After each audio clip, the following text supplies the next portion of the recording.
Je m'appelle Alim Derech, j'ai 37 ans, après un parcours à la fac en licence de psychologie cognitive, licence de communication et master 2 de communication. J'ai créé ma première boîte en fait pendant que j'étais encore étudiant. Donc je savais pertinemment ce que je voulais faire. Sinon mon métier en fait depuis 2013 où je me suis expatrié pour la première fois. Donc pour la première fois j'ai quitté le sol français depuis cette date-là. Donc ça fait 10 ans, ça fera 10 ans en juillet. Je fais de l'accompagnement à la création de sociétés en France et à l'international, de l'audit de sociétés, donc on part de sociétés qui existent déjà, et puis en fait, je viens leur apporter mon expertise pour le développement. Et j'accompagne aussi les entreprises et les chefs d'entreprise à s'internationaliser, c'est-à-dire ouvrir des filiales à l'étranger. Sincèrement, dès qu'on est étudiant, et je vais peut-être casser beaucoup de mythes, j'aurais plus confiance à une étudiante ou un étudiant qui sort de fac qu'une étudiante ou un étudiant qui sort d'école spécialisée.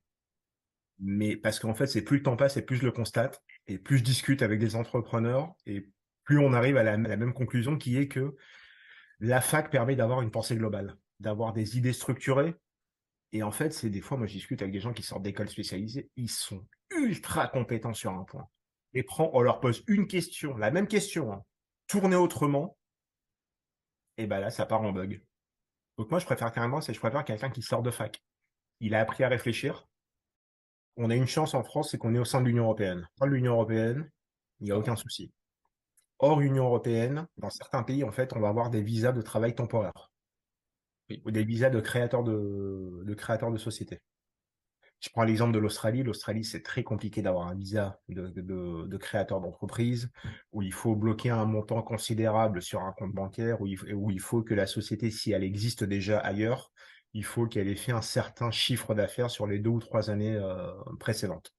Mais ça ne nous empêche pas de créer sa société en France Ouais. et d'exercer à l'étranger. Mais voilà, mais la demande de visa hors Union européenne, généralement, c'est sur des durées définies, mais qui sont définies, elles sont définies dans le temps, mais elles sont renouvelables pour la plupart. La première, ne pas avoir peur. Ne pas avoir peur. En fait, avec le temps, aujourd'hui, moi, si je donne du conseil, c'est je pars du principe que j'ai monté ma première boîte il y a 13 ans. Si je me paye le luxe d'avoir fait à peu près toutes les conneries possibles et imaginables. Et je me rends compte que malgré l'accès à la culture, l'accès aux outils, l'accès à la connaissance qu'il y a eu entre 2010 et 2023, quand même, il y a un gap phénoménal. Les gens font les mêmes conneries. Et en fait, c'est cette peur-là. C'est ne pas Ouais. avoir peur.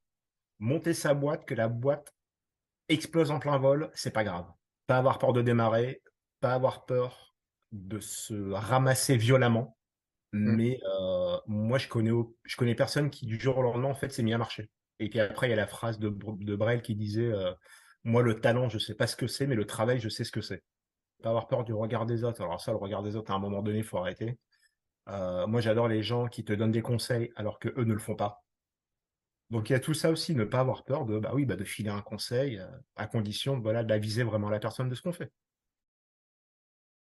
Il y a des simplicités, clairement, il y a des simplicités, il y a des aides, et à chaque fois qu'on parle de la création de société en France, en fait, on parle des aides. Il y a des conditions. Quiconque ne peut pas se pointer à Pôle emploi ou ne peut pas se pointer aux impôts en leur disant, voilà, je viens de créer ma boîte et j'aimerais un abattement fiscal pendant 4 ans. Là aussi, c'est un peu plus compliqué. Énormément des politiques d'incubateurs. Ça, c'est hyper intéressant, c'est de réunir des créateurs d'entreprises entre eux pour que chacun puisse s'aider. L'administration, elle est ce qu'elle est.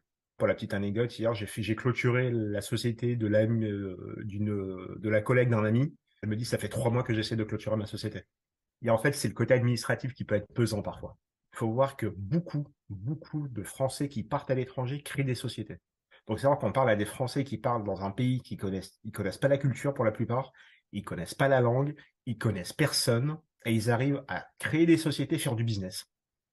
Et il y a, bon, comment dire, c'est pas des avantages fiscaux complètement délirants, rien.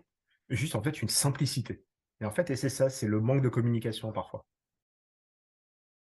C'est venu grâce ou à cause du confinement. Moi, je préfère dire grâce. Voilà, c'est qu'à ce Mm. moment-là, moi, j'ai vécu à Lisbonne de 2017 à 2020 et de 2019 à 2022, j'ai co-dirigé avec 2 associés différents une agence de communication à Lisbonne.